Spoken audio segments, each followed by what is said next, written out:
Chapitre 30. Celui qui seconde le souverain, en suivant le Tao, ne se sert pas des armes pour subjuguer l'Empire. Car quoi qu'on fasse aux hommes, ils aiment à rendre l'appareil. Ils aiment à rendre l'appareil. Celui qui seconde le souverain, en suivant le Tao, ne se sert pas des armes pour subjuguer l'Empire. En effet, celui qui suit le Tao s'efface devant le Tao et l'Empire, eh bien c'est le monde. Le monde suit le Tao. Et donc celui qui seconde le souverain, donc celui qui seconde le Tao, est une main du Tao. Et n'a donc pas besoin d'armes pour faire ce que le Tao doit faire, pour faire ce que l'univers doit faire. Et donc, il ne se sert pas d'armes pour... Alors le terme subjuguer l'Empire est un peu fort. En fait, celui qui suit le Tao fait ce qui est nécessaire pour faire le Tao, pour faire ce que doit faire l'univers. Et donc, il n'a pas besoin de plus d'armes que ce que le Tao lui offre. Tandis que celui qui veut subjuguer l'Empire, sans suivre le Tao, doit aller contre le Tao et doit donc utiliser des armes. Alors, en plus, Lao Tzu ajoute, car quoi qu'on fasse aux hommes, ils aiment à rendre l'appareil. Alors, en effet, on le sait bien, hein, les hommes aiment la justice et rendent œil pour œil, dent pour dent. Et donc, si on essaye de les subjuguer, eh bien, ils vont utiliser les armes pour réagir. Là où campent les armées, poussent les ajoncs et les ronces. Donc Lao Tzu constate que quand on a une politique guerrière, eh bien le monde dépérit et les ajoncs et les ronces poussent. En effet, il n'y a personne pour cultiver le sol, il n'y a personne pour cultiver le jardin en fait. N'oublions pas que nous sommes au paradis et que si on laisse faire la nature, les choses vont pour le mieux. Tandis que si on campe des armées, eh bien les ajoncs et les ronces poussent. Il poursuit, après les grandes guerres viennent les années de disette. Alors en effet, hein, la guerre, c'est dépenser de l'argent pour rien, c'est dépenser de l'économie pour rien, c'est dépenser du travail pour rien, et donc s'en suivent des années de disette. C'est pourquoi celui qui est vertueux atteint son but sans se permettre de rien prendre par la force. Alors c'est ce que je disais, hein, si on prend par la force, on ne suit pas le Tao. Si on suit le Tao, on a l'impression qu'on ne fait rien, c'est le non-agir. Et donc on ne prend rien par la force. Il réussit sans faire souffrir, sans détruire, sans s'enorgueillir, sans exploiter son succès, puis s'arrête. Donc, celui qui est vertueux réussit sans souffrir, sans faire souffrir. Il ne fait rien par la force, donc il ne fait pas souffrir. Sans détruire également, puisqu'il utilise la construction du Tao qui est naturelle. Sans s'enorgueillir, il sait que c'est le Tao qui agit, et donc il ne prend rien pour sa propre personne. Sans exploiter son succès, donc pareil, hein, il a du succès, mais il ne s'en enorgueillit pas, et il ne l'exploite pas son succès. C'est-à-dire qu'il se dit, bon, bah, c'est bien, je ne vais pas en tirer profit.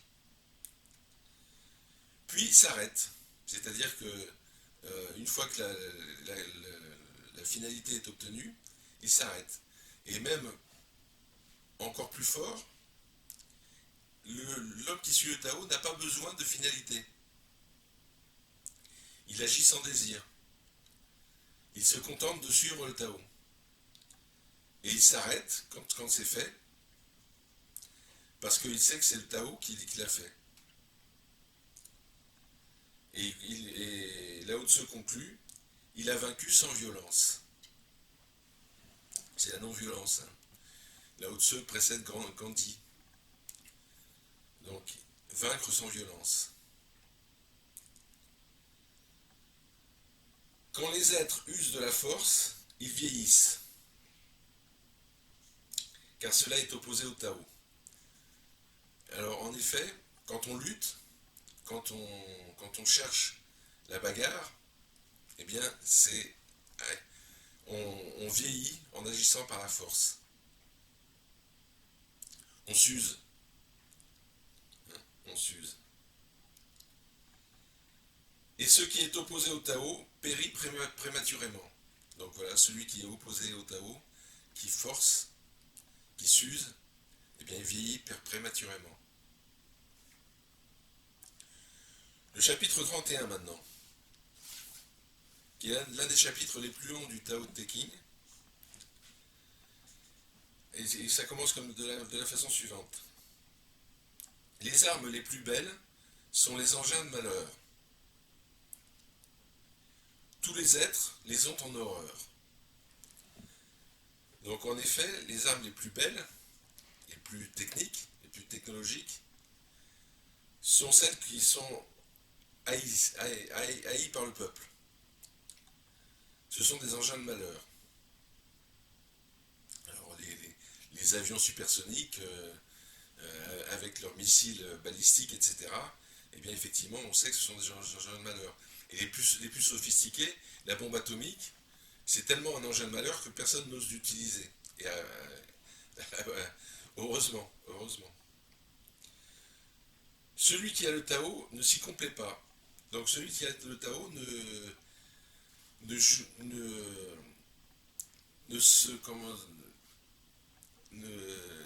met pas en exergue ses armes. Il ne dit pas, oh là là, celle-là elle est super, c'est extraordinaire.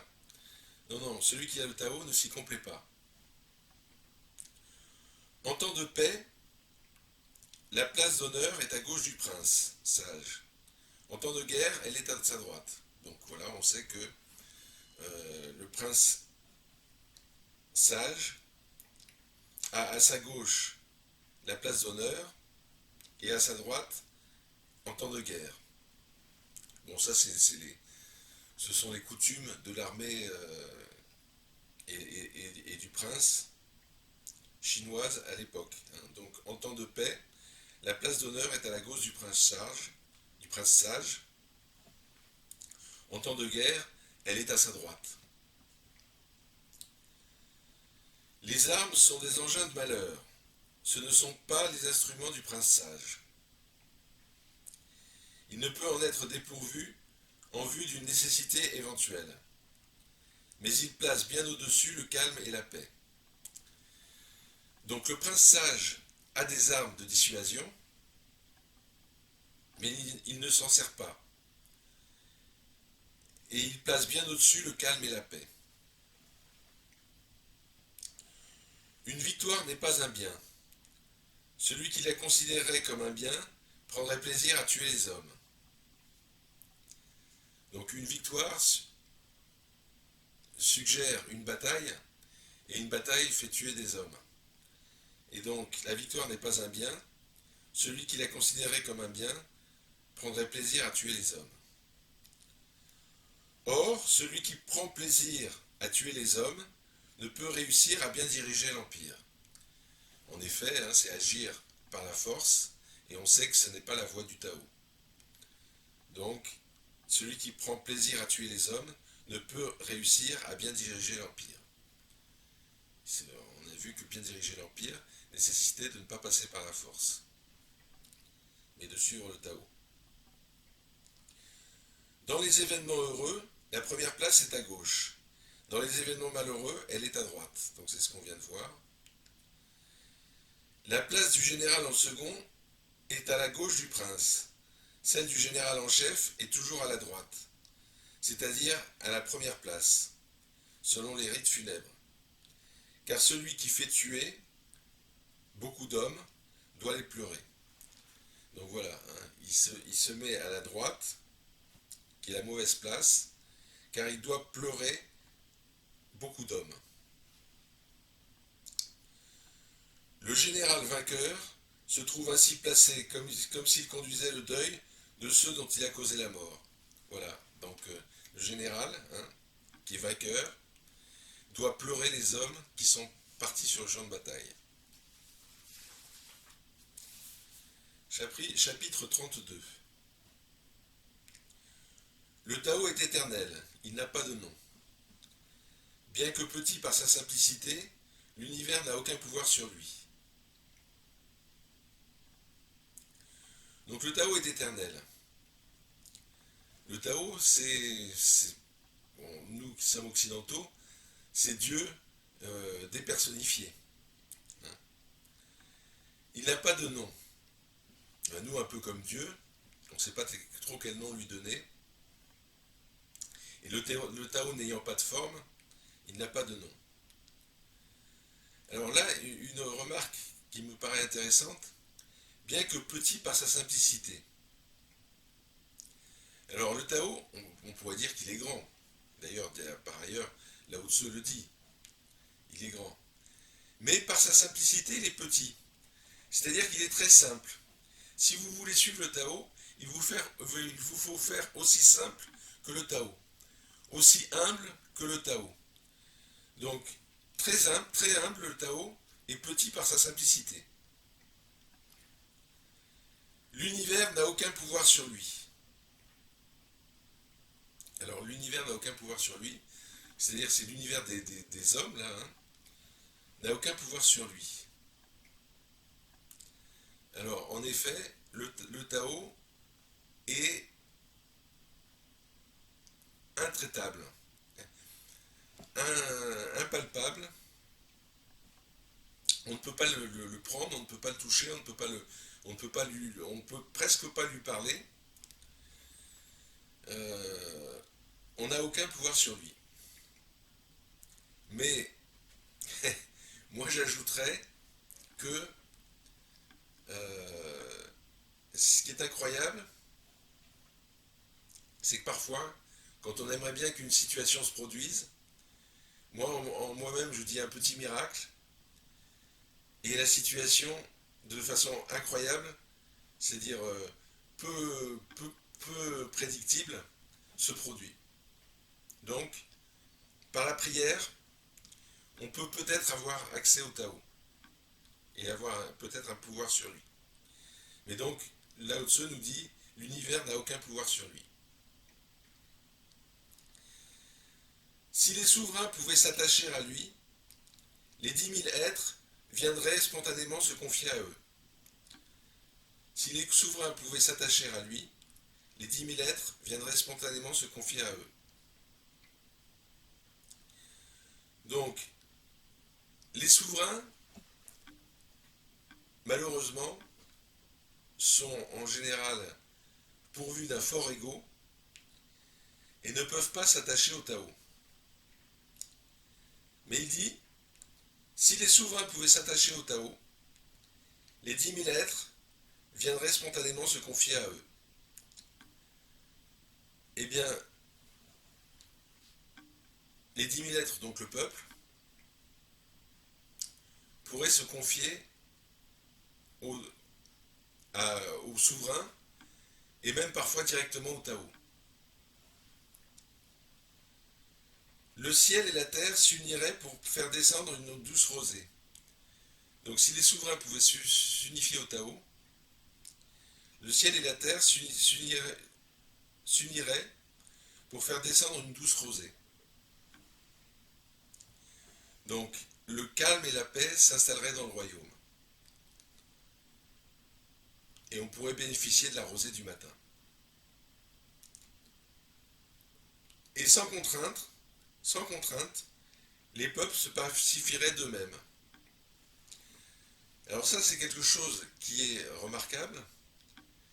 C'est quand on ne donne pas d'ordre et de contre-ordre au peuple, ce que font sans arrêt les politiques, eh bien, les choses se pacifient d'elles-mêmes. Les choses, les conflits se règlent. Alors évidemment, il faut que les souverains puissent s'attacher au Tao. Et quand on parle de souverain, c'est à tous les étages. C'est ça qui rend excessivement difficile la politique du Tao. C'est que qu'un souverain soit près du Tao, c'est possible. Par exemple, un Gandhi était proche de la non-violence du Tao. Mais faire que, à tous les échelons du pays, le Tao soit appliqué, c'est très délicat. Et pourtant, donc, les peuples se pacifieraient d'eux-mêmes. Alors, le chapitre se poursuit par à l'origine de la distinction, il y eut le nom. Avec le nom, l'existence fut. Dès lors, de même, il y eut le savoir et la limite. Avec le savoir et la limite, le moyen de ne pas périr. Alors, Lao Tzu dit bien que c'est, donc, il y eut le nom à l'origine de la distinction. Donc il commence, à l'origine de la distinction, il y eut le nom. C'est-à-dire que pour séparer les choses, le mental a besoin de leur donner un nom. Par exemple, le classeur bleu qui est derrière moi est distinct du classeur rouge qui est derrière moi.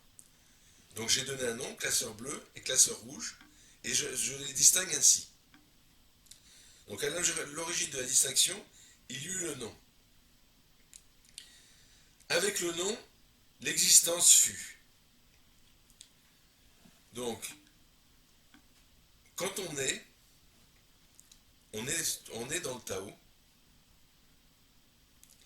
et il n'y a que lorsque l'on devient existant, c'est-à-dire que l'on a une conscience qui est capable de séparer les choses,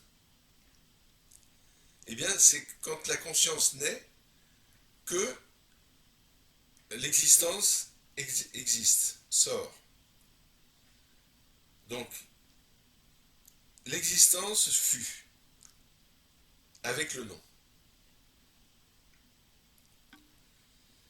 Donc, c'est la conscience qui donne des noms, et l'existence fut. Alors, en fait, la conscience observe ce que fait le mental. Et le mental donne des noms. Et avec la naissance du mental, naît l'existence.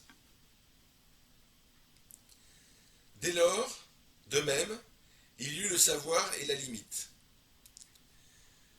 Quand on est capable de donner des noms, on se dit, tiens, ben je sais que le classeur rouge est différent du classeur bleu. Donc on a le savoir. Et ça, le savoir, de la connaissance donc, des choses les unes par rapport aux autres, c'est l'arbre de la connaissance du bien et du mal dans la Genèse. Et on sait que l'existence et le savoir,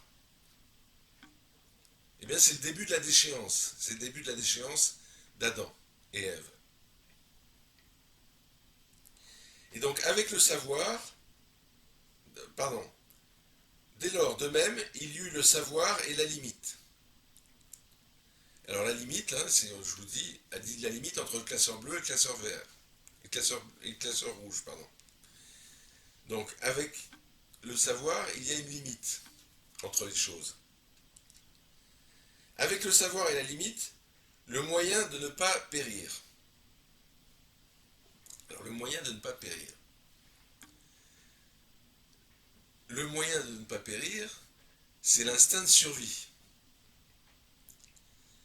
Et en effet, quand on distingue les choses, on trouve le moyen de ne pas périr. Et le mental exagère les choses. Il dit, attention, tu vas prendre un escalier, attention, tu vas risquer de te casser la figure. Donc il voit toujours le pire. Et pourquoi est-ce qu'il voit le pire? Pour éviter le moyen de périr. Donc le moyen de ne pas périr. Avec le mental, on a le moyen de ne pas périr. Tout ce qui existe dans l'univers est. Par rapport au Tao, ce sont les ruisseaux, les vallées, par rapport aux fleuves et aux mers. Donc tout ce qui existe dans l'univers est, par rapport au Tao, ce que sont les ruisseaux et les vallées par rapport aux fleuves et aux mers. Donc tout retourne à la mer et tout retourne au Tao. Donc tout ce qui existe dans l'univers retourne au Tao. C'est un peu le cycle de la vie et de la mort. Tout ce qui existe dans l'univers est, par rapport au Tao, ce que sont les ruisseaux, les vallées, par rapport aux fleuves et aux mers. Voici donc comment se termine le chapitre 32. Chapitre 33. Celui qui connaît les hommes est averti. Celui qui se connaît lui-même est réellement éclairé.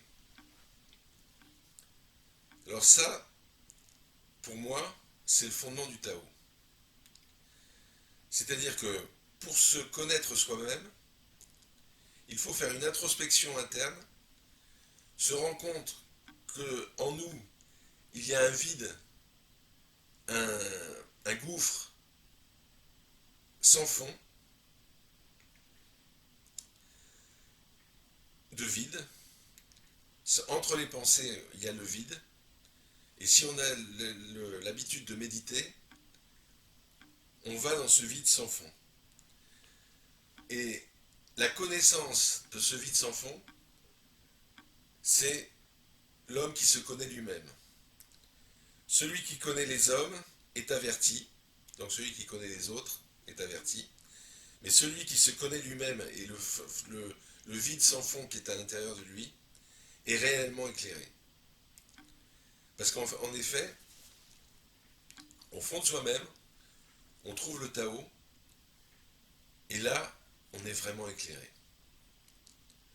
Alors évidemment, la phrase est sublime, parce que c'est comparé à celui qui connaît les hommes est averti.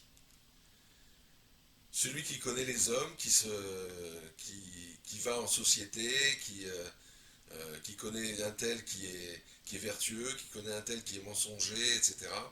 Celui qui connaît les hommes va être averti, va savoir, va être un homme sociable et averti.